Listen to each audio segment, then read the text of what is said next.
Good morning students, कैसे हो? आशा करता हूँ सभी स्वस्थ होंगे। आज अपन ने अपनी जो मैट्रिक्स टॉपिक चल रहा था उसको आगे कंटिन्यू करते हैं।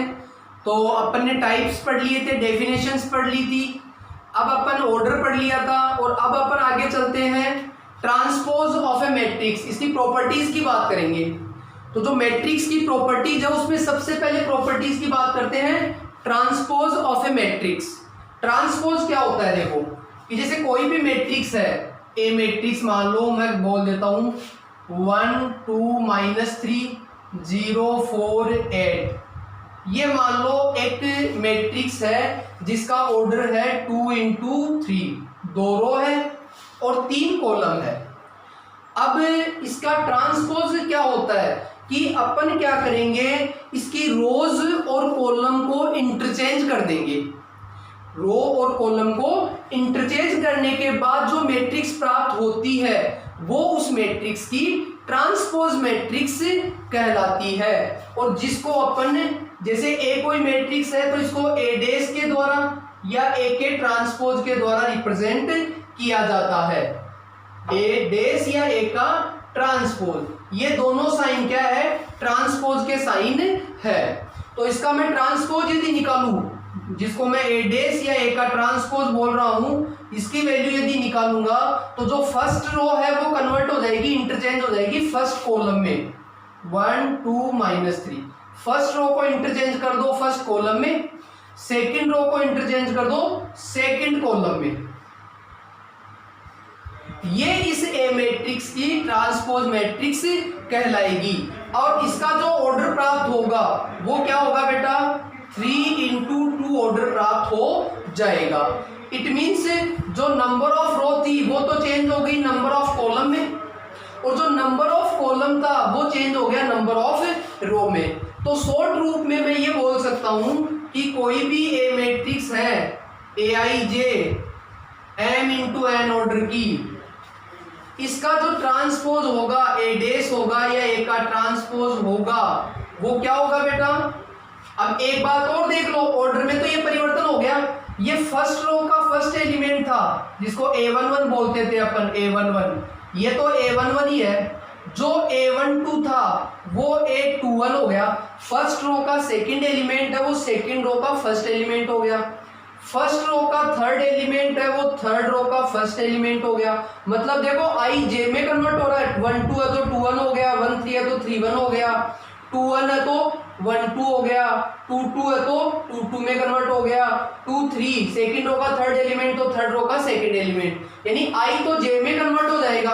आपके पास ये तो हो जाएगा आई तो जे में और जे आई में कन्वर्ट हो जाएगा। उसके बाद जो ऑर्डर है वो रो कॉलम में हो गई और कॉलम रो के अंदर हो गया, तो ये n × m। तो शॉर्ट में मैं ये कहूंगा इसको कि जो ए मैट्रिक्स इस प्रकार से दी हुई है, इसका जो ट्रांसपोज होगा वो आई तो जे में कन्वर्ट हो जाएगा, जे आई में कन्वर्ट हो जाएगा, और रो कॉलम में और कॉलम रो में कन्वर्ट हो जाएगी। इस प्रकार से आप किसी भी मैट्रिक्स का ट्रांसपोज मैट्रिक्स प्राप्त कर सकते हो। नेक्स्ट प्रॉपर्टी देखो स्टूडेंट्स, सिमेट्रिक और स्क्यू सिमेट्रिक मैट्रिक्स। सिमेट्रिक और स्क्यू सिमेट्रिक मैट्रिक्स किसे कहेंगे? सबसे पहले बात करता हूं मैं सिमेट्रिक मैट्रिक्स की। तो सिमेट्रिक मैट्रिक्स क्या होता है कि ऐसी मैट्रिक्स जिसमें ए की जो वैल्यू है वो ए के ट्रांसपोज की वैल्यू के इक्वल हो जानी चाहिए। यानी ए कोई मैट्रिक्स हो और आप उसका ट्रांसपोज निकालो और दोनों यदि इक्वल आ जाए तो उस ए मैट्रिक्स को मैं क्या कहूंगा? सिमेट्रिक मैट्रिक्स कहूंगा।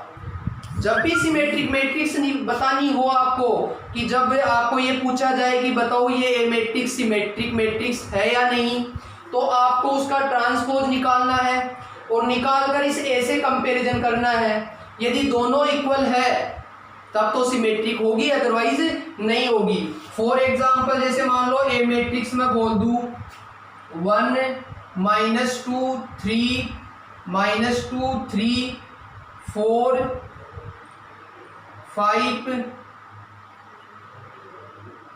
5 और 8। और एक बात हमेशा ध्यान रखना, सिमेट्रिक मैट्रिक्स एक स्क्वायर मैट्रिक्स की बनाई जा सकती है, रेक्टेंगुलर मैट्रिक्स की नहीं बनाई जा सकती है। तो जो ए होगा वो हमेशा स्क्वायर मैट्रिक्स ही आएगा सिमेट्रिक मैट्रिक्स के अंदर। तो ये एक स्क्वायर मैट्रिक्स नजर आ रही है जिसका ऑर्डर 3x3 है। अब आपको कहे कि बताओ ये सिमेट्रिक मैट्रिक्स है या नहीं, तो इसके लिए आपको इसका ट्रांसपोज निकालना है। तो ट्रांसपोज में क्या करते हैं, फर्स्ट रो को फर्स्ट कॉलम में कन्वर्ट कर देते हैं, सेकंड रो को सेकंड कॉलम में कन्वर्ट कर दो और थर्ड रो को थर्ड कॉलम में कन्वर्ट कर दो। तो आप देखोगे कि इसका ऑर्डर 3x3 ही बन रहा है। और अब इन दोनों का कंपैरिजन करो, देखो बिल्कुल सेम नजर आ रही है कि नहीं आ रही है। जो ए है वो ए का ट्रांसपोज है। तो इस प्रकार ए और ए का ट्रांसपोज इक्वल हो रहा है, और जब इक्वल होता है तो उसे हम क्या कहेंगे, सिमेट्रिक मैट्रिक्स कहेंगे। दूसरी बात, सिमेट्रिक मैट्रिक्स में हमेशा ध्यान रखना कि रो और कॉलम लिखते समय देख लो 1 -2 -3 कॉलम भी वो का हुआ है, सेकंड रो सेकंड कॉलम के सेम रहेगा और थर्ड रो थर्ड कॉलम के सेम रहेगा। तो यहाँ लिखने से पता चलेगा कि फर्स्ट रो को तो फर्स्ट कॉलम देख लो सेम बन रहा है क्या, सेकंड रो और सेकंड कॉलम सेम बन रहा है क्या, और थर्ड रो और थर्ड कॉलम सेम बन रहा है क्या। यदि सेम बन रहा है तो बिल्कुल ट्रांसपोज भी ए के इक्वल ही प्राप्त हो जाएगा। नेक्स्ट आते हैं अपन स्क्यू सिमेट्रिक मैट्रिक्स।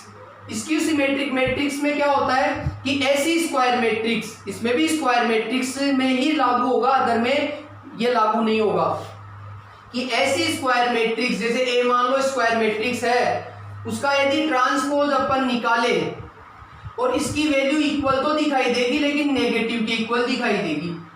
तो स्क्यू सिमेट्रिक मैट्रिक्स कि किसी स्क्वायर मैट्रिक्स का ट्रांसपोज के सभी एलिमेंट्स के साइन यदि चेंज होते हुए नजर आ रहे हैं, मतलब नंबर में तो सेम होंगे लेकिन साइन चेंज हो जाएंगे, तो ऐसे मैट्रिक्स को, ऐसी स्क्वायर मैट्रिक्स को अपन क्या कहेंगे, स्क्यू स्क्वायर सिमेट्रिक मैट्रिक्स कहेंगे।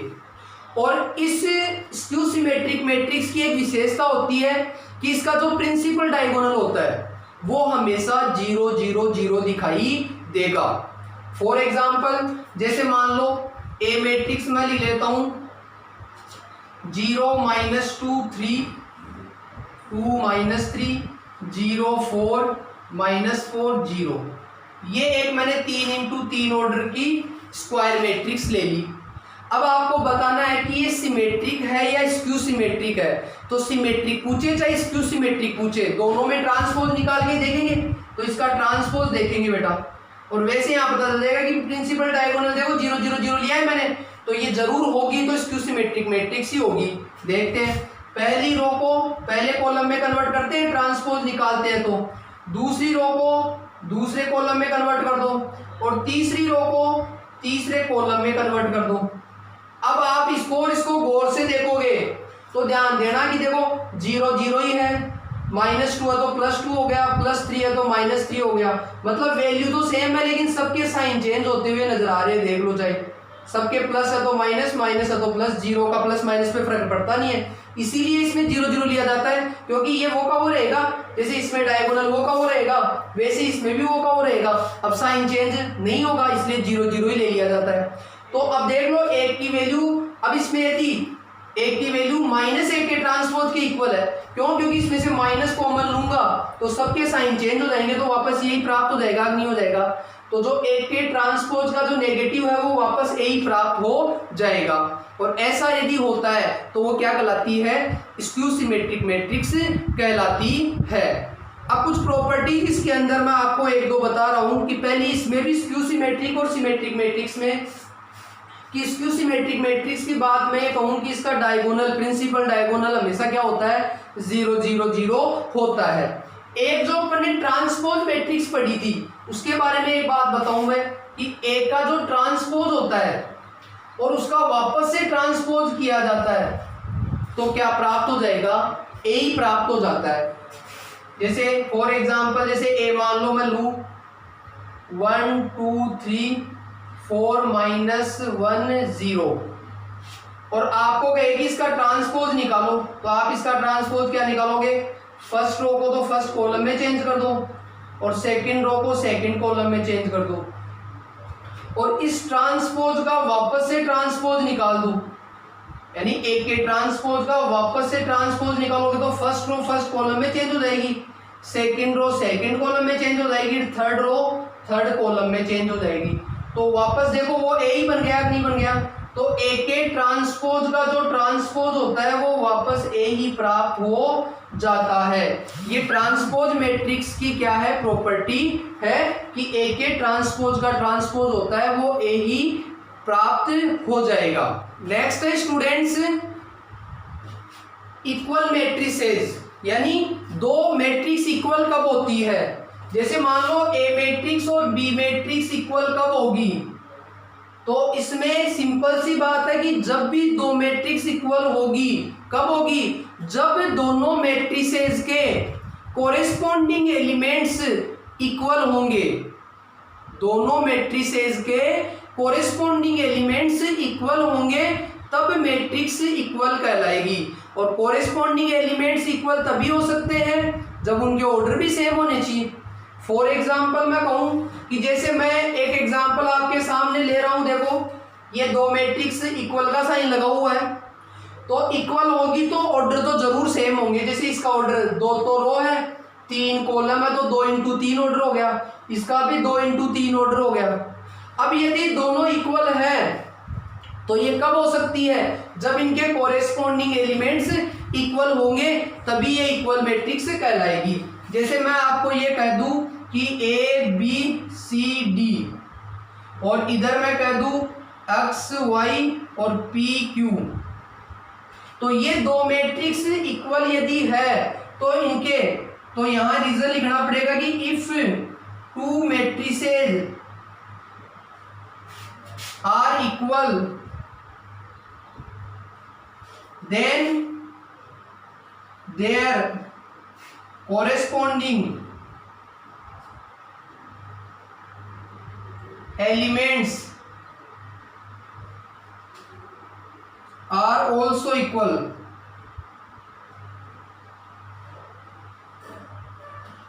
कि जब दो मैट्रिक्स इक्वल होती है तो उनके कोरेस्पॉन्डिंग एलिमेंट्स भी इक्वल होंगे। इट मींस ए तो इक्वल होगा एक्स के, बी होगा वाई के,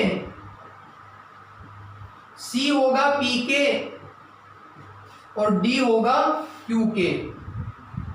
तो ये कोरेस्पॉन्डिंग एलिमेंट्स इक्वल होंगे तभी दो मैट्रिक्स इक्वल कहलाएगी। जैसे ये एग्जांपल दे दिया कि दो मैट्रिक्स इक्वल है, देन आपको एक्स वाई और जेड की वैल्यू फाइंड करनी है इसमें, तो वही रीजन लिखोगे सबसे पहले ये जो मैंने लिखा है कि if two matrices are equal then their corresponding elements are also equal. ये रीजन लिखने के बाद ही आगे लिख सकते हो। डायरेक्ट ये नहीं कर दोगे ना कि ये इसके इक्वल है ये इसके इक्वल, तो आपको कोई बोर्ड में नंबर नहीं देगा। तो देखो कोरेस्पॉन्डिंग एलिमेंट इक्वल है, फर्स्ट का फर्स्ट एलिमेंट सेकंड सेकंड के बराबर है, थर्ड थर्ड के बराबर लिख सकता हूं, यानी एक्स देन एक्स प्लस 3 किसके इक्वल होगा 6 के। इसी प्रकार y माइनस 4 किसके इक्वल होगा -2 के, 4 के इक्वल और 6 किसके इक्वल होगा 2z के इक्वल होगा।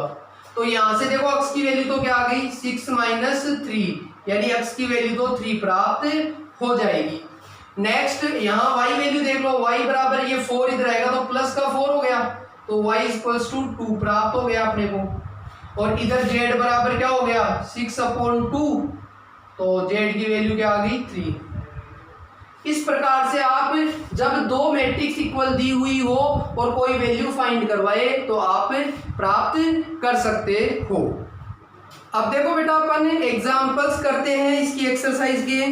पहला एग्जांपल है let A be a matrix of order 3/5 कि एक मैट्रिक्स है, इसका जो ऑर्डर दिया हुआ है वो दिया हुआ है 3/5 and R in the row matrix of A, और आर एक रो मैट्रिक्स है। आर क्या है रो मैट्रिक्स, वो भी किसकी इस ए की रो मैट्रिक्स है, ध्यान रखना आर है वो ए की रो मैट्रिक्स है।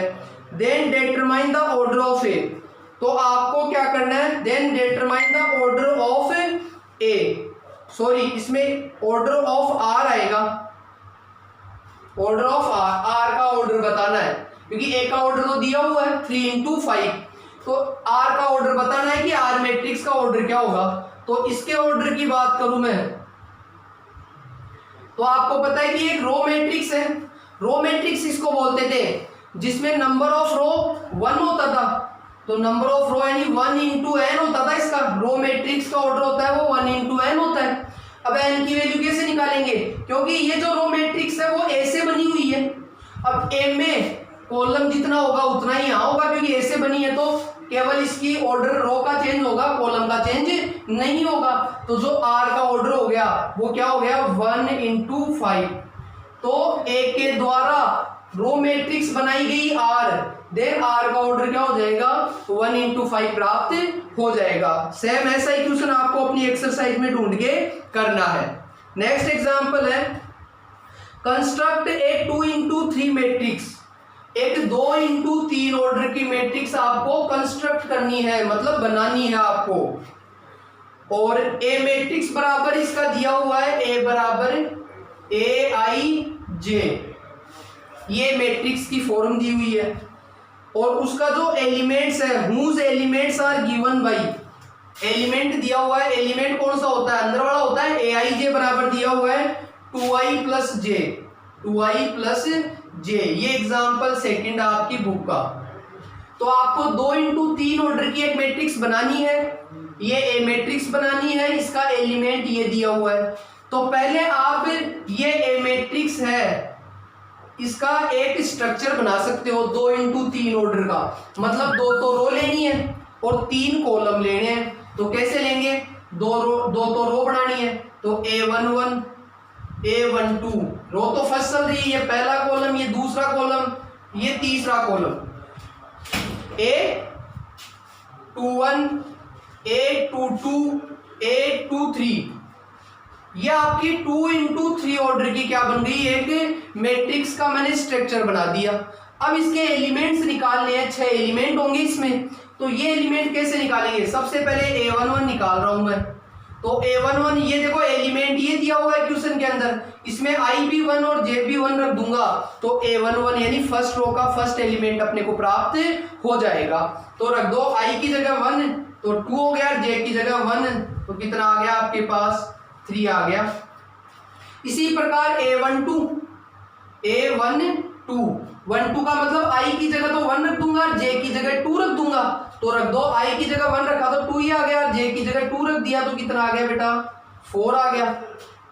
इसी प्रकार A13 का मतलब I की जगह 1 रख दो, J की जगह 3 रख दो। तो यहाँ I की जगह 1 रखूंगा तो 2 और J की जगह 3 कितना आ गया 5 आ गया। फिर A21 निकाल लो, 21 यानी I की जगह 2 रख दो और J की जगह 1 रख दो। तो I की जगह 2 रखूंगा तो 2 इंटू 2 4 हो जाएगा और J की जगह 1 रख दो तो कितना आ गया बेटा 5 आ गया। नेक्स्ट A22 निकालूंगा तो I की जगह भी 2 J की जगह भी 2 रख दो इसके अंदर। तो I की जगह 2 रखूंगा तो 2 इंटू 2 तो 4 हो गया और J की जगह 2 रख दिया कितना आ गया 6 आ गया। नेक्स्ट A23 निकालूंगा लास्ट, तो I की जगह 2 J की जगह 3 रख दो। तो I की जगह 2 रखूंगा तो 2 2 जा 4 और यहाँ प्लस 3 रख दूंगा कितना आ गया 7 आ गया। और अब ये सारी वैल्यूज आ गई वो इसके अंदर रख दूंगा तो मेरी मैट्रिक्स बन जाएगी। तो जो A मैट्रिक्स बन गई वो क्या बन गई, A11 तो 3 आ गया, A12 4 आ गया, A13 5 आ गया, फिर A21 आ गया 5, A22 आ गया 6, A23 आ गया 7।